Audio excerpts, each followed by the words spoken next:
আসসালামু আলাইকুম বন্ধুরা, তোমরা সবাই কেমন আছো? আশা করছি সবাই খুবই ভালো আছো। আজকে কলমি শাক রান্না করলাম, তাই ভাবলাম তোমাদের সাথে শেয়ার করি। এই রান্না যদি তোমাদের ভালো লাগে তাহলে আমার চ্যানেলকে সাবস্ক্রাইব করে আমার পাশে থাকার অনুরোধ রইল। এভাবে রান্না করলে দুপুরবেলা গরম ভাতের সাথে প্রথম পাতেই খেতে খুবই ভালো লাগবে। তো কিভাবে রান্না করছি দেখে নিই।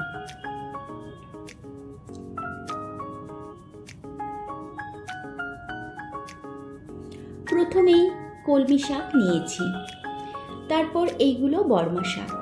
আজকে কলমি শাক আর বর্মা শাক দুটো শাক একসাথে মিলিয়ে রান্না করব। এখন প্রেসার কুকারের মধ্যে শাকগুলো নুন, হলুদ আর সামান্য পানি দিয়ে একটা সিটি দিয়ে নেব। খুব বেশি সিটি হয়ে গেলে আবার শাক খুব নরম হয়ে যাবে, তখন সেই শাক খাবার সময় ভালো লাগবে না। তাই সেই দিক খেয়াল রেখে একটা সিটি হলেই গ্যাস বন্ধ করে দিতে হবে। একটা ছোট সাইজের আলু, রসুন, কাঁচা লঙ্কা কুচি, পেঁয়াজ, টমেটো নিয়েছি। একটা কড়ার মধ্যে তেল গরম হলে 5 ফোড়ন দিলাম, তারপর রসুন কুচি দিলাম, তারপর পেঁয়াজ দিয়ে পেঁয়াজ হালকা লাল হওয়া পর্যন্ত নাড়াচাড়া করতে থাকব। এই সময় আলু দিলাম, আলু একটু ভেজে নিলাম। এখন এর মধ্যে লঙ্কা, হলুদ, ধনে, জিরে গুঁড়ো আর নুন দিয়ে আলু কষিয়ে নিলাম। অল্প পানি দিয়ে আলু সেদ্ধ হওয়ার জন্য ঢাকা দিলাম।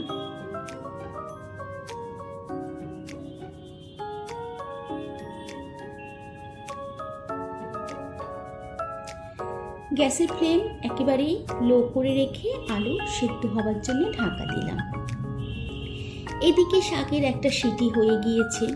দেখো, সিটি হবার পর শাকের মধ্যে একটুও পানি নেই। এখন কড়ার ঢাকা খুলে আলু নাড়াচাড়া করে আলু নরম হয়েছে কি দেখে নিলাম। আলু নরম হলে সেদ্ধ করা শাক দিয়ে দিলাম।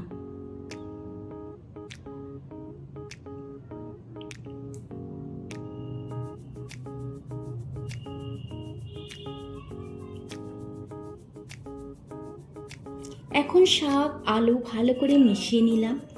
এই সময় কিছুটা পেঁয়াজ, টমেটো দিলাম।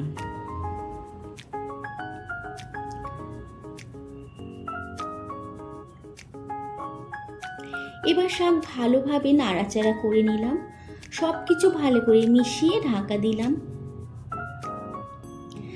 ঢাকা খুলে দেখো, একদম কিন্তু পানি নেই, পানি সব শুকিয়ে গিয়েছে।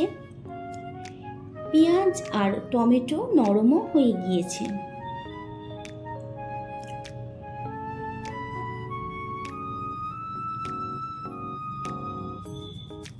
শাকটা খুব ভালোভাবে এখন ওপর নিচ করে নাড়াচাড়া করে নিলাম। এবার 1 চামচ চিনি দিলাম। কলমি শাকে চিনি দিতে লাগে না, কিন্তু বর্মা শাকের জন্য চিনি দিলাম, কারণ এই শাকের স্বাদ একটু কষা হয়, সেই জন্য চিনি দিলে ব্যালেন্সটা ঠিক হয়, নইলে খাবার সময় একটু তেতো তেতো ভাব লাগে। এখন শাক একেবারে রেডি হয়ে গিয়েছে।